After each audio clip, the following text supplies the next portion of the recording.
दोस्तों अक्सर आपने ह्यूमन हार्ट ट्रांसप्लांटेशन के बारे में सुना होगा। पर अगर मैं आपसे कहूँ कि एक पिग का हार्ट ह्यूमन बॉडी में धड़क रहा है तो क्या आप इस बात को मानेंगे? बहुत सारे लोग इस बात को मानेंगे और बहुत सारे लोग नहीं। पर दोस्तों ये एक रेयर साइंटिफिक अचीवमेंट है जो अमेरिका के साइंटिस्ट ने हाल ही में पॉसिबल किया है। दोस्तों इस साइंटिफिक अचीवमेंट को एक माइलस्टोन के रूप में देखा जा रहा है जब इस पूरे वर्ल्ड में बहुत सारे पेशेंट ऐसे हैं जो ऑर्गन ट्रांसप्लांटेशन का वेट कर रहे हैं। तो दोस्तों इस वीडियो में जानते हैं कि कैसे एक एनिमल ऑर्गन को ह्यूमन बॉडी में ट्रांसप्लांट किया गया, कहाँ ये ट्रांसप्लांटेशन हुआ, किस पेशेंट की बॉडी में ट्रांसप्लांट किया गया और बहुत सारे इंपॉर्टेंट फैक्ट्स। तो चलिए वीडियो स्टार्ट करते हैं। The Maryland man who received the world's first pig heart transplant at the University of Maryland Medical Center has died. That's according to hospital officials who say 57-year-old David Bennett Sr.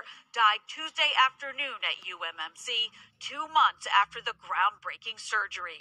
Thanks to Mr. Bennett, we have gotten survival of 60 days. दोस्तों ये scientific achievement America के scientist ने किया और ये historic procedure university of Maryland school of medicine America में किया गया। दोस्तों डॉक्टर्स और सर्जन्स ने एक जेनेटिकली मॉडिफाइड पिग के हार्ट को एक 57-ईयर-ओल्ड हार्ट पेशेंट डेविड बेनेट में ट्रांसप्लांट किया। दोस्तों डेविड बेनेट लंबे टाइम से हार्ट फेलियर्स और वेंट्रिकुलर फिब्रिलेशन जो कि एक हार्ट एबनॉर्मेलिटी है उससे परेशान थे और डॉक्टर्स ने उनको एक ह्यूमन हार्ट के ट्रांसप्लांटेशन के लिए इनएलिजिबल डिक्लेयर कर दिया था।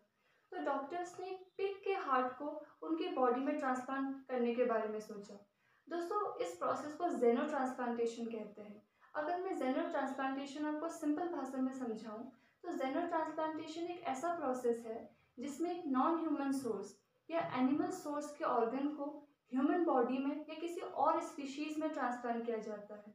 दोस्तों इस ट्रांसप्लांटेशन के लिए मेडिकल टीम और डॉक्टर्स की टीम्स ने यूएसए की FDA foods and drugs administration से परमिशन ली थी और इस ऑर्गन को अवेलेबल कराया था यूएस की ही एक बायोटेक कंपनी रेविविसल ने। दोस्तों अगर मैं आफ्टर ट्रांसप्लांटेशन की बात करूं तो जो डेविड बेनेट थे ट्रांसप्लांटेशन के बाद वो 2 महीने तक सर्वाइव किए, उसके बाद उनकी डेथ हो गई। पर डॉक्टर्स का मानना है कि ये सिर्फ पिग के हार्ट के फेलियर के कारण नहीं हुआ है, और भी अदर रीजन थे और उनका मानना है कि ये एक्सपेरिमेंट काफ़ी हद तक सक्सेसफुल रहा क्योंकि एक पिग के हार्ट का ह्यूमन बॉडी में 2 महीने तक धड़कना ही इस एक्सपेरिमेंट को काफ़ी हद तक सक्सेसफुल बनाता है। दोस्तों इस एक्सपेरिमेंट को ह्यूमन बॉडी में ट्राई करने से पहले कई बार यही एक्सपेरिमेंट ट्रांसप्लांटेशन एक्सपेरिमेंट बबून्स में किया गया था और उस टाइम डॉक्टर्स और सर्जन्स ने काफ़ी इश्यूज और चैलेंजेस फेस किए थे और वही इश्यूज मैं आपके सामने पेश करना चाहूँगी।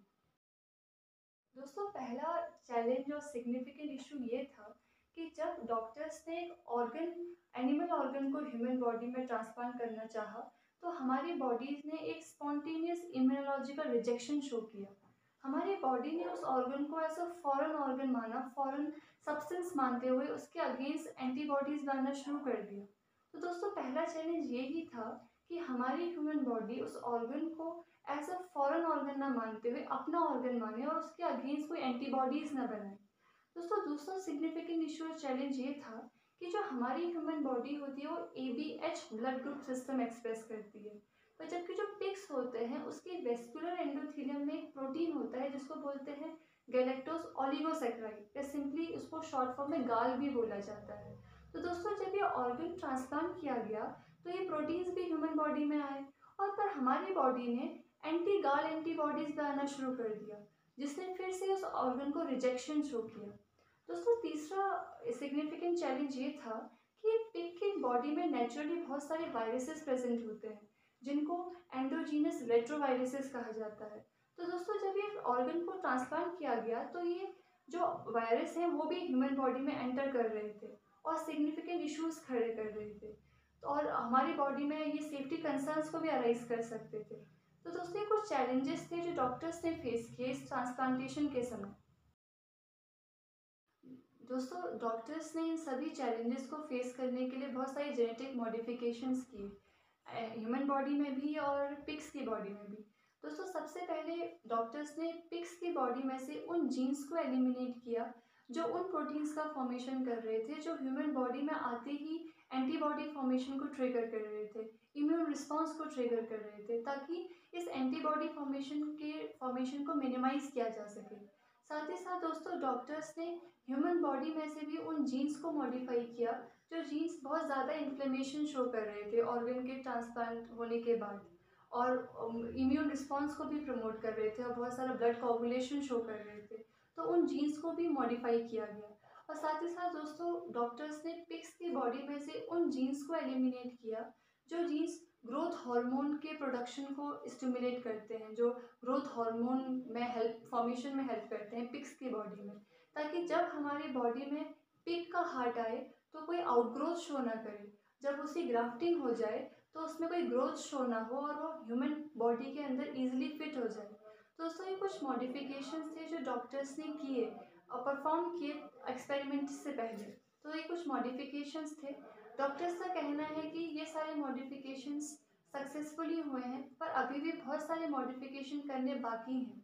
अगर ये मॉडिफिकेशन 100% सक्सेसफुल रहते हैं तो इन फ्यूचर ह्यूमन बॉडी में पिग का हार्ट बहुत लंबे समय तक फंक्शन करेगा और ह्यूमन एक्सपेक्टेंसी बढ़ सकती है, ह्यूमन लाइफ को बढ़ाया जा सकता है एक पिग के हार्ट के साथ। तो दोस्तों ये पूरा प्रोसेस था जेनो ट्रांसप्लांटेशन, कहाँ ये प्रोसेस हुआ, किसकी बॉडी में किया गया, और बहुत सारे इंपॉर्टेंट फैक्ट्स मैंने आपको बताए। आई होप आपको ये वीडियो इन्फॉर्मेटिव लगी होगी। अगर आपको ये वीडियो इन्फॉर्मेटिव लगी तो प्लीज़ चैनल को लाइक और सब्सक्राइब जरूर कीजिएगा। आई प्रॉमिस मैं ऐसी इन्फॉर्मेटिव वीडियोज़ आपके लिए हमेशा बनाती रहूँगी। तब तक के नमस्कार।